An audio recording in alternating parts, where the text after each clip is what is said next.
Hello बच्चों, तो आज हम पढ़ेंगे द्विघात बहुपद का शून्यक पढ़ेंगे। देखिए, द्विघात बहुपद का जो शून्यक है कुछ लोगों को बहुत कठिन लगता है, तो आज हम इसे बहुत आसानी से समझाने का प्रयास करेंगे, जिससे आप लोगों को बेहतर से बेहतर समझ में आ जाए। तो देखिए, हमने एक क्वेश्चन ले लिया है द्विघात बहुपद का। यहाँ पर हमारा y रहेगा, हमने x ले लिया था, y रहेगा। अब इसे हम क्या करेंगे, इस बहुपद का शून्यक निकालेंगे। इस बहुपद का शून्य निकालेंगे। सबसे पहले हम क्या करेंगे, इसे बराबर के 0 हम लगा के इसे समीकरण रूप में बनाएंगे। अब देखिए, अब हमें क्या करना है, जो हमारा ये संख्या है इसका हमें 2 गुणनखंड निकालना होगा, और वो 2 गुणनखंड ऐसा होना चाहिए जिसे जोड़ने पर हमारा 8 आ जाए। जिसे जोड़ने पर 8 आ जाए। तो 16 का गुणनखंड कितना होता है, 8 दूना 16 होता है, और दूसरा कितना होता है, 16 एक के 16 होता है, और एक और है 4 गुणे 4 होता है। ये क्या है, 16 का गुणनखंड है, यानी 8 और 2 का गुणनखंड निकल कर आएगा तभी हमारा 16 आएगा। 16 और 1 का गुणनखंड आएगा तो भी हमारा 16 ही। यहाँ पर 16 का इतना वेट लिख लिया। अब इसमें देखते हैं कौन इसमें सही फिट हो रहा है।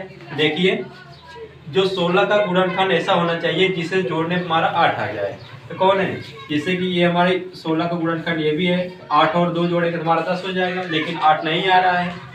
अब इसे देखेंगे, ये नहीं हो पाएगा। अब इसे देखेंगे, 16 और 1 का गुणनखंड, 16 में 1 जोड़ेंगे 17 आएगा, ये भी हमारा 8 नहीं आ रहा है, तो ये भी हमारा गुणनखंड जो है ये भी हमारा क्या है, गलत है। अब अगला देखिए, ये जो 16 का गुणनखंड है 4 गुणे 4, इसे हम 4 और 4 को जोड़ेंगे, हमारा 8 आ रहा है, इसलिए इसमें यही वाला क्या होगा, फिट हो जाएगा। अब देखिए, वाई स्क्वायर प्लस, अब 8 की जगह पर हम क्या लिख सकते हैं, 4 + 4 लिख सकते हैं, क्योंकि जोड़ने पर हमारा क्या आएगा, 8 ही निकल के आएगा। तो 4 + 4 और गुणे हमारा क्या रहेगा, y है तो y ही रहेगा, क्योंकि 4 को 4 में जब जोड़ेंगे तो हमारा 8y ही निकल के आएगा। तो आगे देखिए, ये जो हमारा 16 है इसे ऐसे ही लिख लेंगे और बराबर में 0 रहेगा। अब देखिए, y का अंदर में गुणा करेंगे, कितना हो जाएगा, y गुणे जब 4 में करेंगे तो हमारा हो जाएगा 4y हो जाएगा, और फिर y गुणे जब 4 में करेंगे फिर हमारा कितना आएगा, 4y आएगा, और प्लस 16 ऐसे ही लिख लेंगे, बराबर में 0 रहेगा। अब इसके आगे हमें क्या करना होगा, अब देखिए, जो पहला 2 पद है और ये दूसरा 2 पद है, इसे एक साथ हम क्या करेंगे, ले लेंगे। अब इन दो, इसमें से देखेंगे, ये जो 2 पद है इनमें से देखेंगे कौन कॉमन निकल के आ रहा है। देखिए, y इसमें है और y इसमें भी है, तो y हमारा मिल रहा है, तो y हम क्या करेंगे, कॉमन कर लेंगे, और जिसे हम कॉमन किए उसे क्या करेंगे, इसमें भाग कर देंगे। y से जब y स्क्वायर में भाग करेंगे, एक y कट जाएगा तो बचेगा कितना, एक y बचेगा, और प्लस रहेगा, y से y कट जाएगा तो हमारा क्या बचेगा, 4 बचेगा कि नहीं बचेगा। इतना समझ में आया। अब देखिए, अब दूसरे में क्या करना होगा, देखिए, ये जो कंडीशन पहले वाले जो क्वेश्चन में आया है, यही अगले क्वेश्चन में भी यही मान आना चाहिए। अगर अगले क्वेश्चन में यह मान नहीं आ रहा है तो ये सवाल क्या है, गलत है। अब देखिए, हम क्या करेंगे, इसी के बराबर लेना होगा।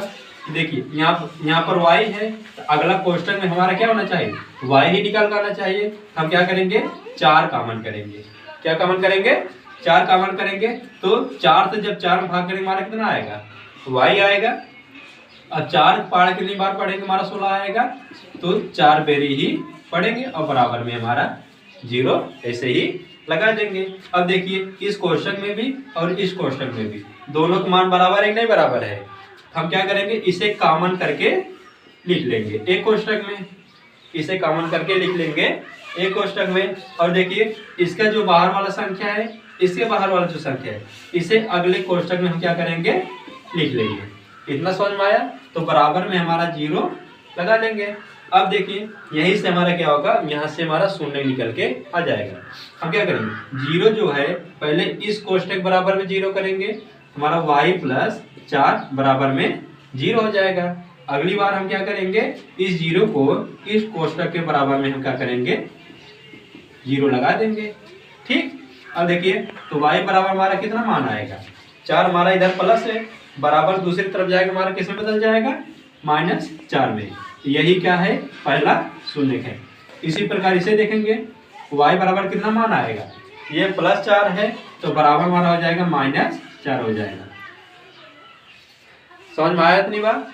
अब देखिए हमने जो द्विघात बहुपद था उसका जो 2 शून्य निकाल कर आ रहा था, हमने क्या किया, आसानी से निकाल लिया। इसी प्रकार हम 2 क्वेश्चन दे रहे हैं होमवर्क के लिए। तो पहला क्वेश्चन इसमें हो जाएगा होमवर्क के लिए, x² + 2x + 1, और दूसरा क्वेश्चन है y² + 4y + 4। ये जो 2 क्वेश्चन है आप लोगों को इसे सोल्व करना होगा, इसका शून्य ज्ञात करना होगा, और शून्य ज्ञात करके हमें कमेंट में बताना होगा इसका उत्तर कितना आया है। ठीक, धन्यवाद।